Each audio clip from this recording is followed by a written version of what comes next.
What I'm about to say is probably the stupidest thing I could possibly say at the beginning of a video, because it can immediately multiply anyone's reason to stop watching by like 10. But I love my viewers even if they don't know who the fuck I am. So for this one video, I want to be convenient and experimental in my intro. If you want to know how to express your emotions, the most immediately answer I could possibly give you is to talk about the things that make you feel the emotions that you are trying to express. Other than that, for the people who want to know a little bit more about this, like the ins and outs and shit like that, and some other ways to kind of go about it, keep watching.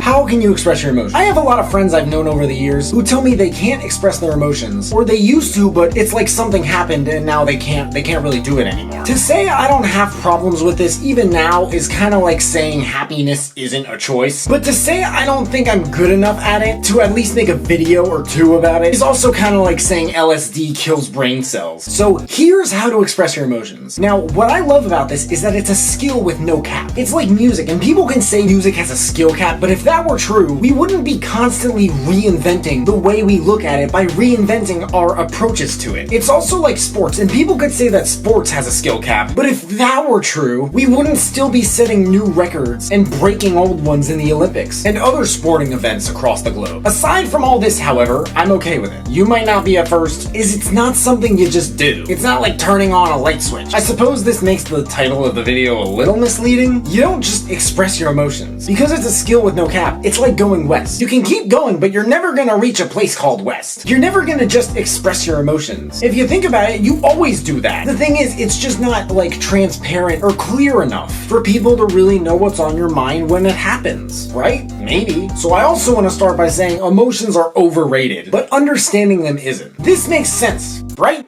What about it possibly couldn't? And why? Because everyone has emotions? I mean, maybe. But maybe there's also a point of having emotions at which your emotions have you. There's an entire ancient philosophy around fucking not this. It's called stoicism. I also feel like a lot of people misconceptualize stoicism. Is that a word, misconceptualize? When I typed it, I saw those little red dots under it. Maybe my phone was misconceptualizing something that I wasn't. A lot of people misconceptualize stoicism because they think it's this thing where you like hide your feelings from others by pretending that, you know, you don't have them or something. This is bullshit. This is a lot of new age, pretentious stoicism of people like hopping onto a bandwagon, or dabbling as many like to call it, then pretending they immediately understand it all, but that's not stoicism. Things like stoicism, however, because of their values, having worked wonders for the minds of many from ancient times till today and onward, one could estimate, are probably quite underrated, as getting caught up in your emotions is overrated. And I mean, if you don't feel this way, the songs that are played every 3 hours,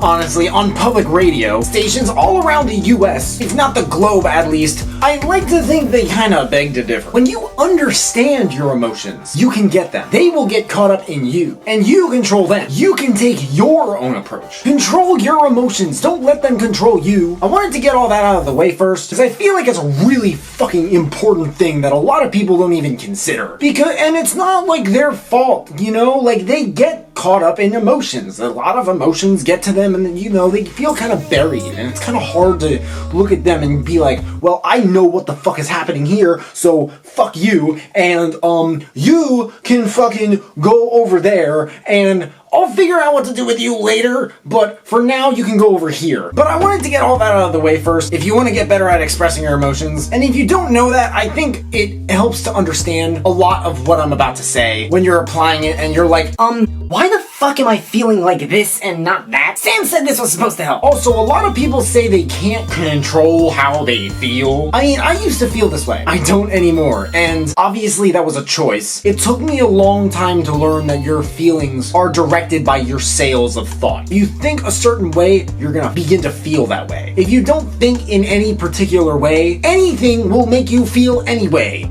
I heard once that if you don't know where you're going, anything will take you there. Maybe this kind of applies to that. If you don't think in any particular way, and that is just one habit, that might be why a lot of things change the way you feel, against your own judgment, and you get set off in different directions from all sorts of things that are, you know, not you. So here are the 3 things that you can do without even having to consciously think about them. These are 3 habits, 3 things you could start doing daily, weekly, monthly. Fucking, I don't care, bro. I am not you. This is your life. I don't give a fuck. I mean, I do. If I didn't, I wouldn't have made this video. But the first one is writing. Writing is so great. It's so helpful. It also has no skill cap. It gives you so much space to just say whatever's on your mind. You also don't need to show your writing to people. If you're embarrassed at anything you write at first, especially. And if you keep writing, eventually that won't even be a problem. I write out all these videos by the word, so I don't waste anyone's time with information I don't think is worth sharing. Some people complain about how I cut these videos every 2 seconds. I think what I just said, all of that alone is worth the extra cut. Since I can't easily remember all of these ridiculous sentences that are so fucking long that they are probably improper and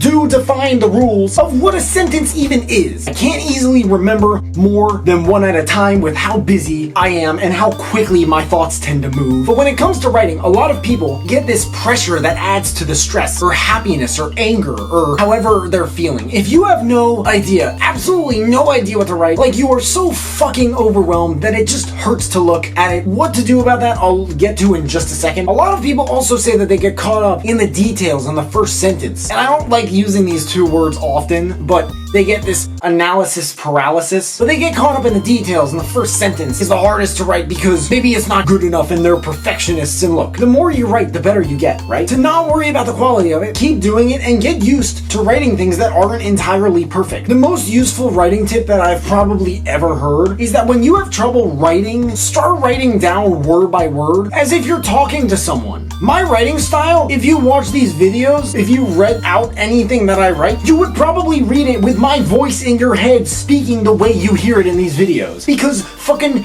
I write it out exactly the same way I do in these videos, except these videos are a very elevated way of how I would speak in real life. In real life, my thoughts are nothing close to this organized. But when you have so much on your mind, just start writing shit down as if you are talking to someone. Because if you are worried about the quality and you try this, it might get your mind off the worry and onto the actual writing. Everything else will come in due time with practice. The second thing is reading. I recommend reading for people who don't even know fucking where to start. People who have so much to say that they can't even like put it into sentences. They're so overwhelmed with all the information. It's like this hurricane of words, and you look at them and they're moving so fast in this hurricane that not one of them will slow down enough to let you just grab it and do something with it. If I don't know where to start, I get a lot of ideas from books. Does that mean when I'm copying people when I say things like this? I mean, Steve Jobs said that the best ideas are stolen.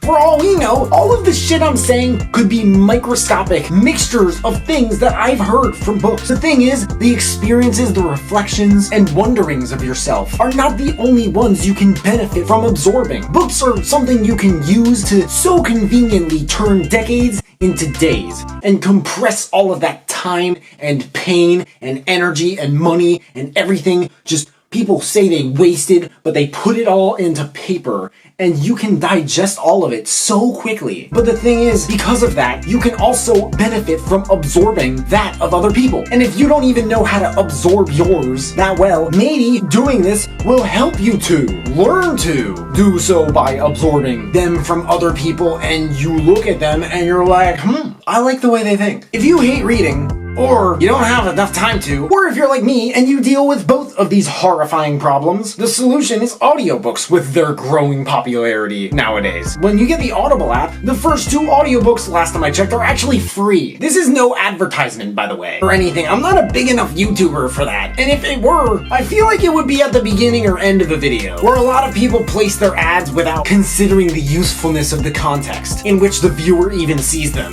Everything in my channel is based on the progress of humanity, from my insight videos like this one, to my music, my remixes, my beats, and even my book reviews, which I like to call titles. And the progress of humanity nowadays, to me, would be most useful to revolve around the concept of self-growth. Self-growth is something I will study forever. I am obsessed with it. I think all of us should be, because it is indisputably something that literally everybody can only benefit from. If everybody were into self-growth, there would be world peace. It is the only thing like this. There's nothing else. Is there? If there is, believe me, I'm fucking looking for it. If I don't know what it is, but do know a thing or two about it, chances are, by now, I have talked and will continue to talk about it in future videos. At some point, as this channel and my brand increase in size. So if you have no fucking idea where to start as far as like book topics, I recommend checking out the self-development section of Audible. And that's where I started, but I shit you not when I say that nothing, no thing, or even person has changed my life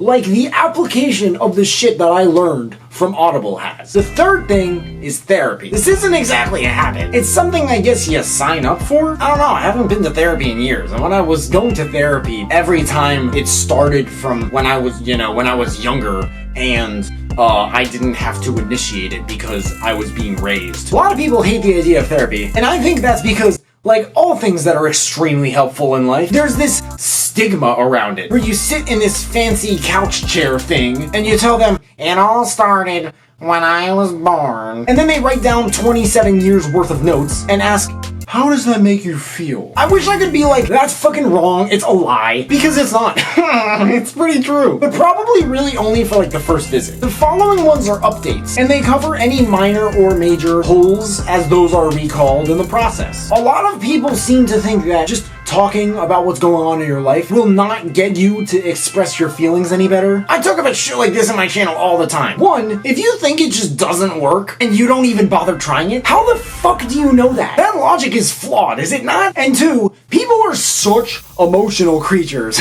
especially with civilizations, society, culture, and everything between and beyond. People are so emotional that if they just explain shit, they will inevitably start expressing how they feel in the process. And if they start saying how they feel while they explain shit, they will inevitably start explaining how they feel too. There are probably other ways and reasons that works, but therapy, for me at least, has helped like crazy, literally. Now, I don't get that much feedback from people because most things I do in general, I do alone, in private, and not in real time, only to put it on the internet for the world to see when I find it best for them. Now, the pros and cons of that alone are a total other video topic, but I like to think I'm good at a lot of things. Maybe, of course, that's just me. One of the probably few of them that I never find myself getting worse at, ever, is the ability to articulate my thoughts and just easily put them into words. Just easily put into words how I'm feeling. Not something robots normally do. I know, it's kinda weird, but hey, that's me. To do it on the spot is fucking difficult.